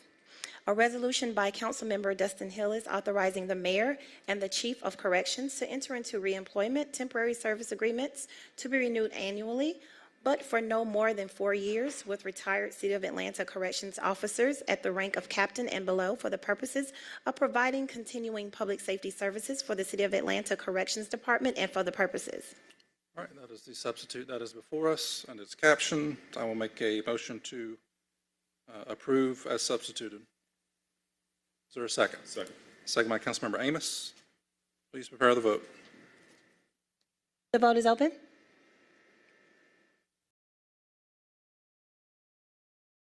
The vote is closed. 5 yeas, 0 nays, 1 abstention. That item is favorable. Moving on to next, I believe we can take all the settlements together. Yes, Mr. Chair. Read, that is item 11, 12, 13, 14, 15, 20. A resolution, yes, Mr. Chair. A resolution by Councilmember Michael Julian Bond to amend Resolution Number 22R4317 to authorize payment in the amount of $147,500.00 in the settlement of all claims in the case of Terry Owens versus City of Atlanta, pending in the State Court of Fulton County of Georgia, related to a motor vehicle accident that occurred on January 24th, 2019, to authorize the Chief Financial Officer to pay the settlement from the account numbers listed and for the purposes. A resolution by Public Safety and Legal Administration Committee authorizing the settlement of all claims against the City of Atlanta in the matter of Cartesia McLaughlin, claim of discrimination in the amount of $50,000, authorizing said amount to be paid from the fund accounts listed herein, authorizing the Chief Financial Officer to distribute the total settlement amount and for the purposes. A resolution by Public Safety and Legal Administration Committee authorizing the settlement of all claims against defendant, City of Atlanta, in the case of Matthew Rice and Renee Coleman as guardians and conservators of the estate of Alfred Nunnery Jr., a minor son of descendant Janae Andrea Rice, versus City of Atlanta, Civil Action File Number 19E-V000002, pending in the State Court of Fulton County, Georgia, in the amount of $100,000.00, authorizing the settlement amount to be paid to and from the account numbers listed herein, authorizing the Chief Financial Officer to distribute the settlement amount and for the purposes. A resolution by Public Safety and Legal Administration Committee authorizing the settlement of all claims against the City of Atlanta in the case of Crystal M. Strong versus City of Atlanta, Fulton County State Court, in the total amount of $75,000, authorizing said amount to be paid from the account numbers listed herein, authorizing the Chief Financial Officer to distribute the total settlement amount and for other purposes. A resolution by Public Safety and Legal Administration Committee authorizing the settlement of all claims against the City of Atlanta in the case of Cassandra M. Pruitt versus City of Atlanta and Cassandra M. Pruitt versus City of Atlanta, United States District Court for the Northern District of Georgia in the amount of $510,000, authorizing said amount to be paid from the accounts numbers listed herein, authorizing the Chief Financial Officer to distribute the total settlement amount and for other purposes. A resolution by Public Safety and Legal Administration Committee authorizing the settlement of all claims against the City of Atlanta in the matter of Stephanie N. Payton's claim of discrimination in the amount of $10,000, authorizing said amount to be paid from the account numbers listed herein, authorizing the Chief Financial Officer to distribute the total settlement amount and for other purposes. Make a motion to approve those items. Is there a second? Second by Councilmember Amos. Please prepare the vote. The vote is open. The vote is closed. 6 yeas, 0 nays. Those items are favorable. I believe that will bring us to item number 16. And actually, if we can take 16 and 17 together, given they're both vehicle purchases, please.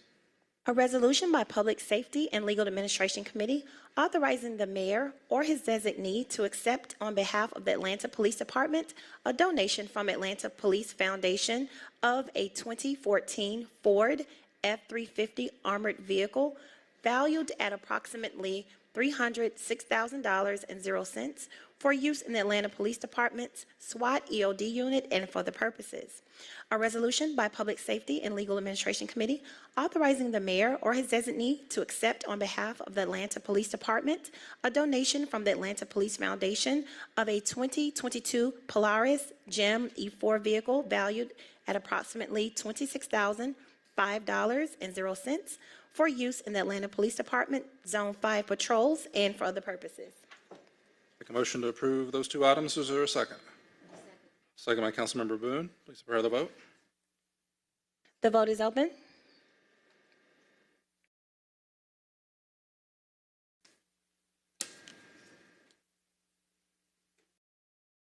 Please vote. The vote is closed. 7 yeas, 0 nays. Those two items are favorable. That takes us to items number 18, 22R 4672, and 19, 22R 4673, which are both legislation that rescinds prior settlement resolutions and instead authorizes settlements. So take those together, please. A resolution by Public Safety and Legal Administration Committee to rescind Resolution Number 22R4535 and authorizing payment in the amount of $1,365 in settlement of the property damage claim of Rodney Munoz against the City of Atlanta and for other purposes. A resolution by Public Safety and Legal Administration Committee to rescind Resolution Number 22R4359 and authorizing the payment in the amount of $832.29 in settlement of the property damage claim of Jaleesa Walden against the City of Atlanta and for other purposes. Motion to approve those two items. Is there a second? Second by Councilmember Norwood. Please prepare the vote. The vote is open.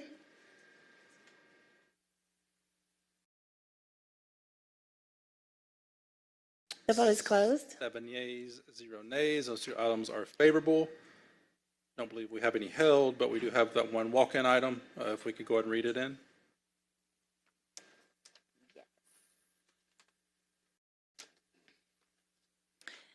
An ordinance authorizing the mayor or his designee to enter into a contract with Morris and McDaniel Incorporated for RFP-S 1220320 Sergeant promotion testing on behalf of the city, on behalf of the Atlanta Fire Rescue Department in an amount not to exceed $254,880.00 for the purpose of providing promotional examinations.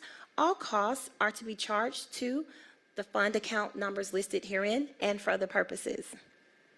We have someone from fire to speak about this walk-in.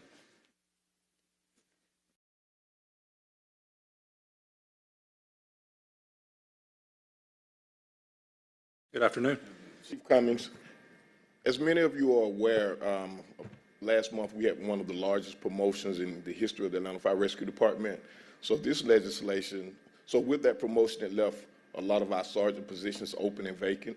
We now have over 100 positions. With this legislation, it will allow us to get those positions filled. So, All right, that's good to hear. So with that, I'll make a motion to approve. Is there a second? Second by Councilmember Bond. Please prepare the vote. The vote is open. The vote is closed.